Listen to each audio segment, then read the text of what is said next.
Hi, everybody. I am Miss P. Did you know that your life reflects you? Own it, change it, and manifest it. Or should I say, master it? Okay? That's what we're going to do today.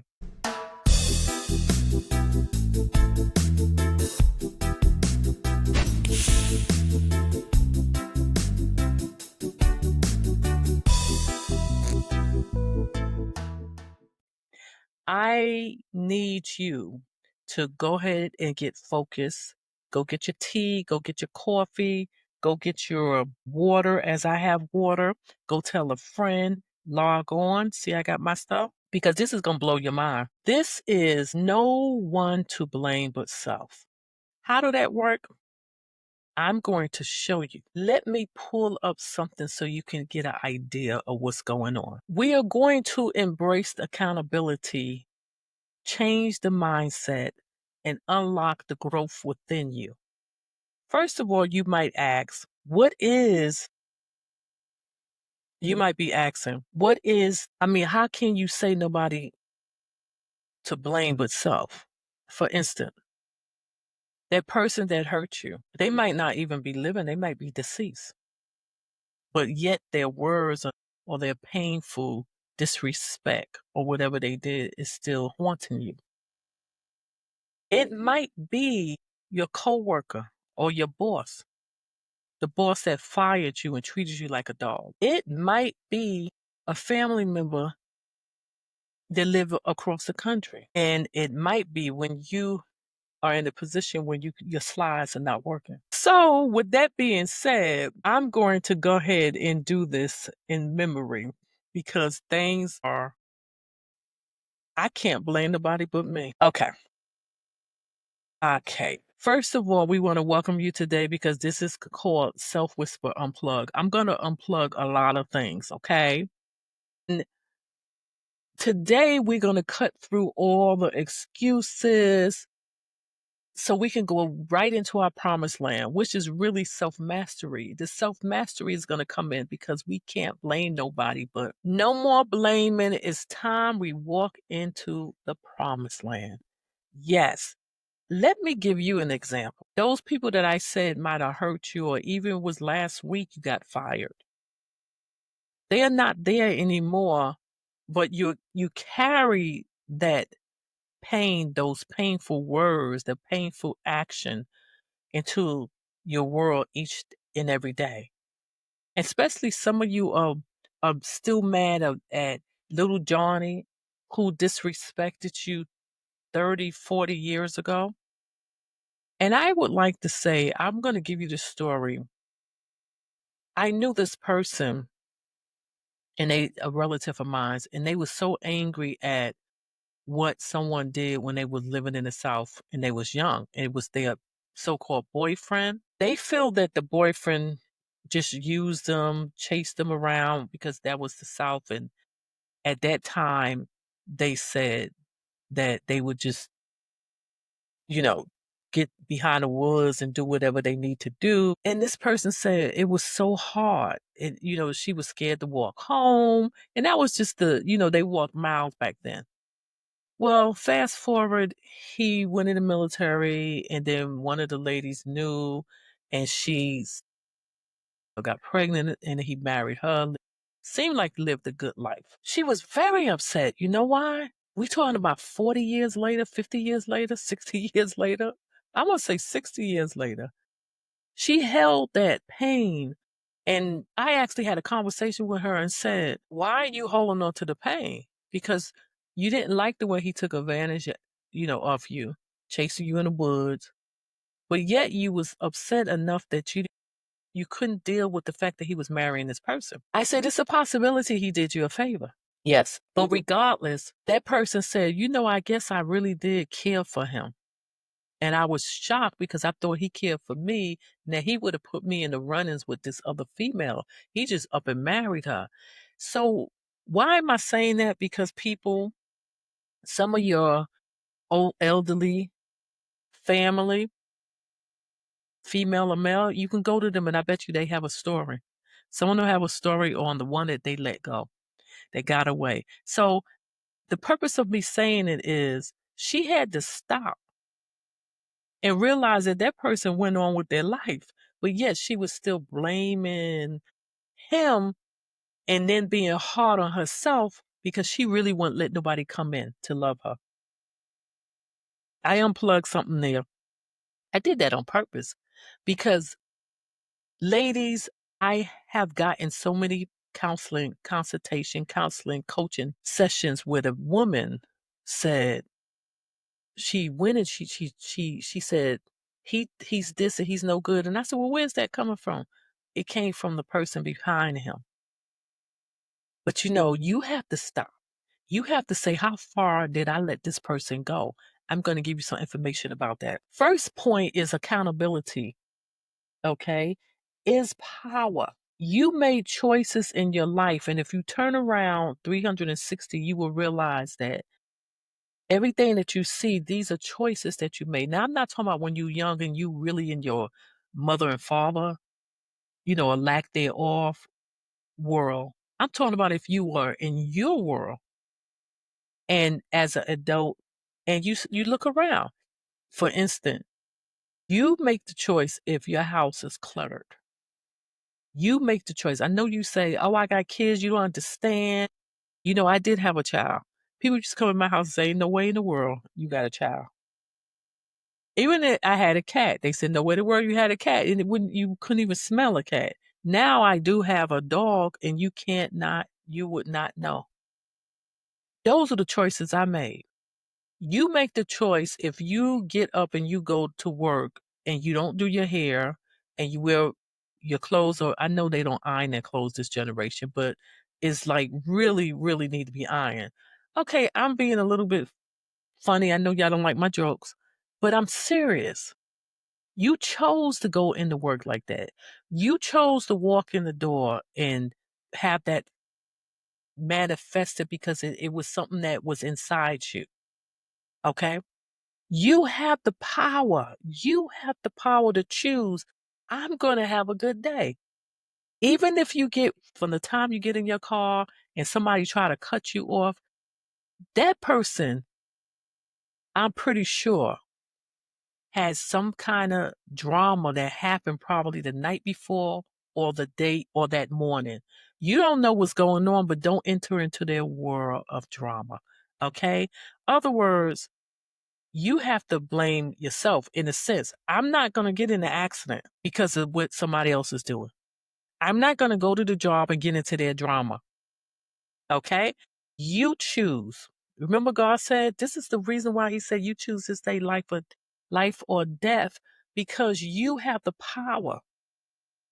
I know let's go on. Let's go on because you'll get it together. You'll get everything together. Let's go to the next key point is break free from victim. We all been there. I've been there. I remember talking to one of my ex and I was so hurt that I just kept saying, I couldn't even have a conversation with that person. We had a long gap in between the relationship, or a long gap after the relationship was over. And they contacted me and I couldn't say anything but, you did me wrong. You did me wrong. You did this. You did this. You the one so and so. And when I said that, something just said to me, he didn't do you wrong. You did yourself wrong. Was that God telling me to wake up? At that moment, I stood there and said, you know what? You didn't hurt me, because really you hurt yourself because you just lost a good woman. And from that day on, me and that person became friends. We became friends. And when they tried to get me back, I said, no, thank you. Because I had to, at the time, I didn't know it. I had to stop blaming the person. Some of you go to the altar and they said, make peace. The pastor said, make peace with that person. And yes, you should. I'm not the type to feel I'm going to go cross the state line and knock on their door and say, I'm so sorry, because God knows your heart. What I would do, you have to make peace with yourself.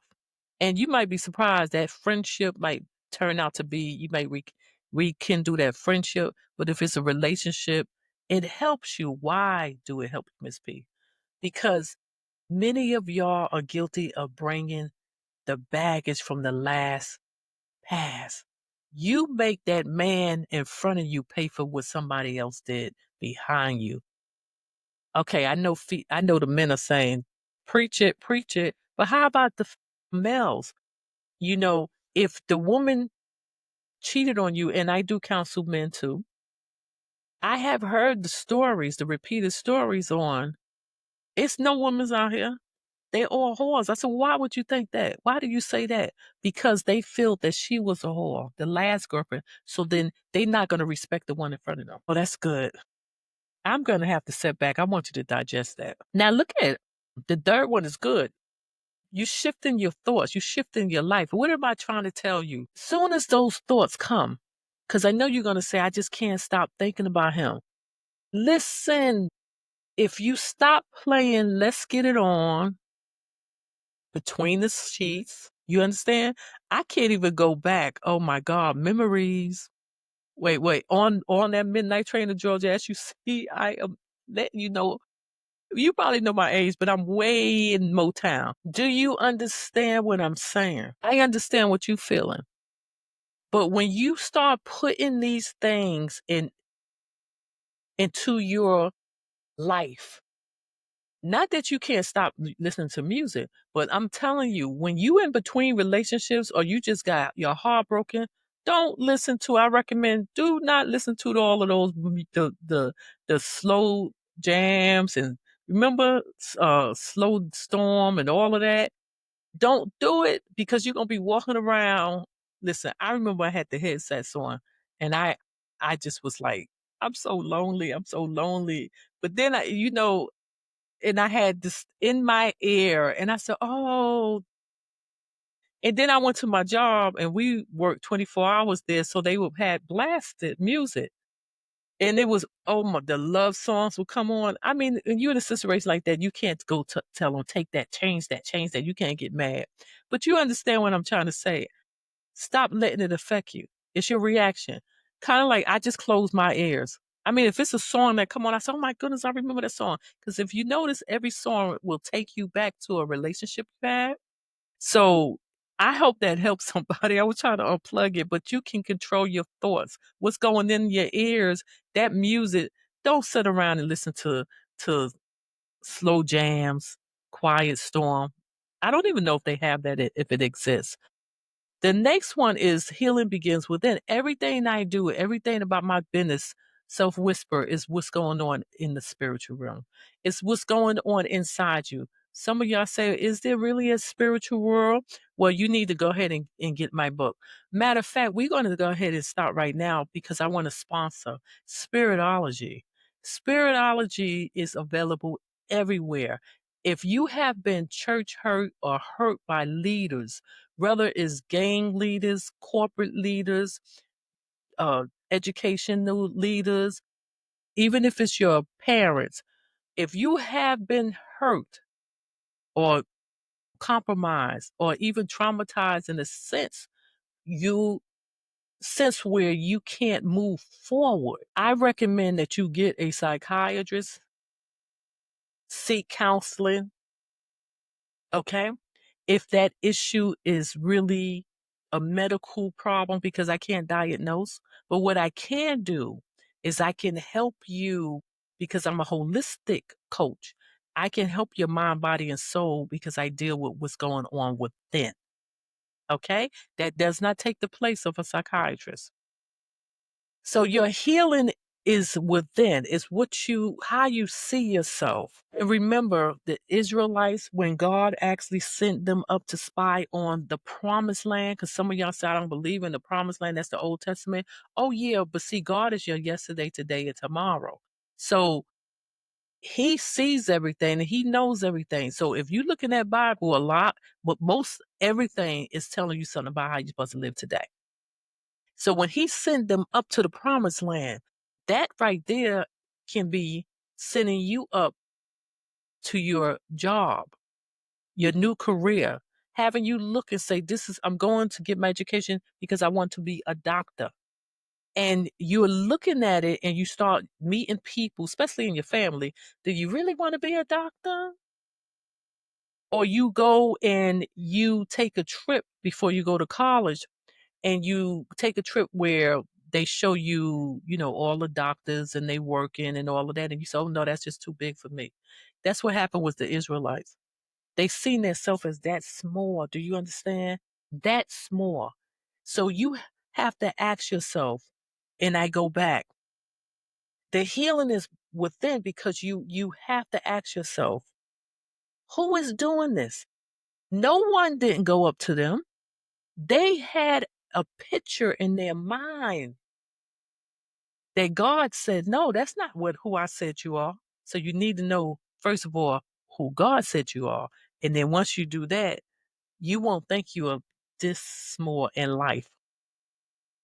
That's why I say step into your promised land, because the promised land can also be likened into your mindset. The promised land, God said, is milk and honey. Milk and honey is flowing. That means that you are flowing in your blessings. Okay? Honey is sweet. This is why I always say that. You really want to be in your promised land daily or today. You will hear me go back and forth.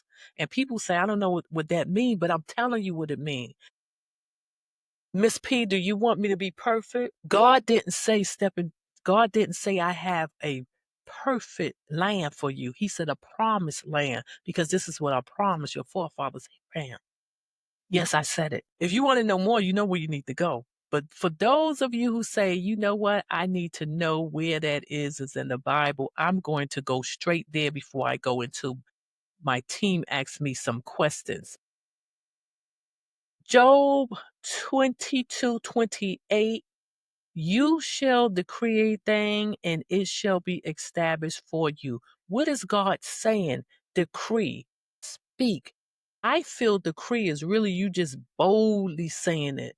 You know how when you boldly tell that man you're no good, you'll never be nobody, you'll never meet nobody like me. You just decree something on him. 5-year-old, you tell your 5-year-old, and mom, I want to be a doctor. You start laughing. You know nobody in the family is a doctor, so I don't see you being a doctor. You just decreed something. Okay, Miss P, come on. How about to yourself? We're going to go back to this, to yourself. Now, you notice I didn't point to uncle, aunt, girlfriend, boyfriend, your boss. You see this, where this coming from? You spoke the word to somebody, but you also speak the word to yourself. And when you do that to yourself, you decree. He said, and it shall be established for you. It's a spiritual realm that manifests. Let's change that word, and it shall be manifested for you. Now you understand? Do you understand? That is so deep that I got into that before I can get into the questions. So I hope you kind of understood that. But I am going to go into the questions that my team gave me. Oh my God, we got some good questions today. My team said, how do I recognize when I am self-sabotaging? Oh my God. I'm going to say to you, what happens when you self-sabotage? How do you recognize it? You destroy yourself. You destroy others. You say, let's look at a relationship, since I specialize in relationships.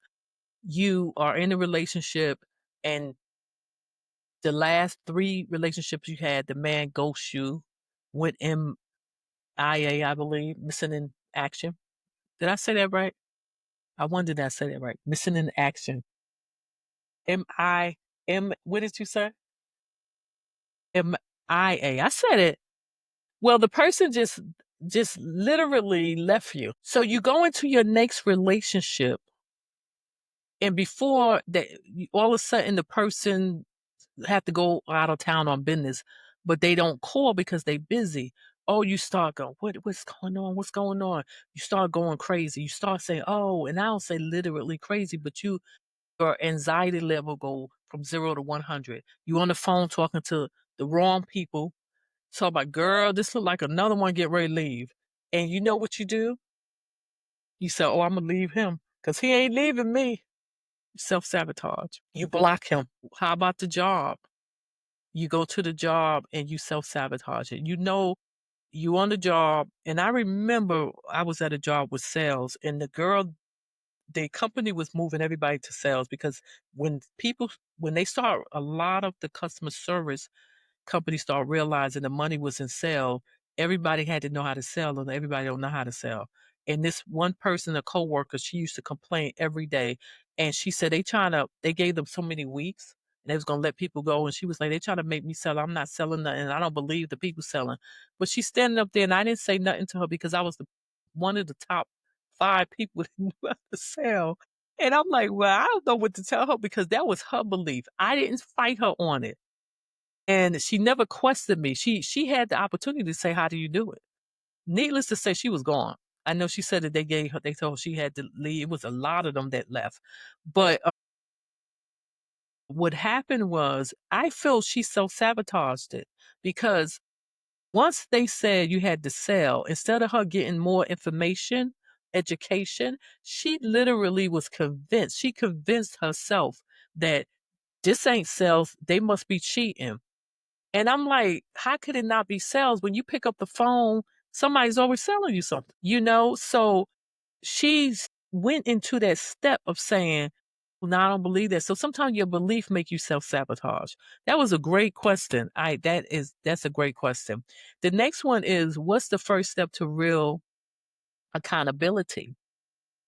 I feel like you have to make that step or action plan toward with your goal, but I feel like you can't have excuses. It's just like, people who New Year's, they said New Year's, what is that they do?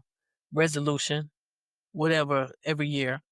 And it's like, "Oh, I'm gonna lose weight," and then, during January, I used to be in the gym, and the people would come with the crowd, and they the personal trainer, he had all these people showing because in January, I'm gonna do it," and February come, they know they got your money. They know you're not gonna stay. They know what's getting ready to happen. But then some of you get up and say, it's raining outside.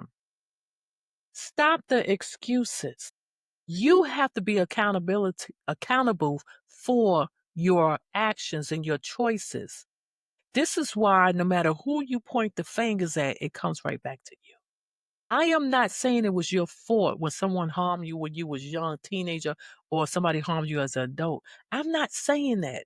I'm saying to you, what you can control out there is one of the things is your reaction to things. The other thing, you can control how you not only going to react, but how you see things. That was a mouthful. We got the scripture. I got from one of the mystics. Change your conception of yourself and you will automatically change the world you live in. That is similar to my self whisper. Transfer Transform your world by revising your whispers. That was by, of course, the great Neville Goddard. See, it's all up to you. In conclusion, I want you to create, own it, transform it, and manifest it. Why? Well, I'll tell you that the next time we come together. The next time we come together, what I want you to do, I want you to do some homework. I want you to write down some of the things that you have done in the last year. 2025 just started. What have you done to self-sabotage your life? How are you looking at things? Are you still blaming somebody that's deceased? Did you make peace with yourself? Those are questions I want you to ask yourself. But until then, until the next episode, I want you to unplug. Yes, I do. I want you to unplug and I want you to transform and I want you to master your promised land today, or let's say daily. And remember, if loving self is right, you don't want to be wrong. Thank you.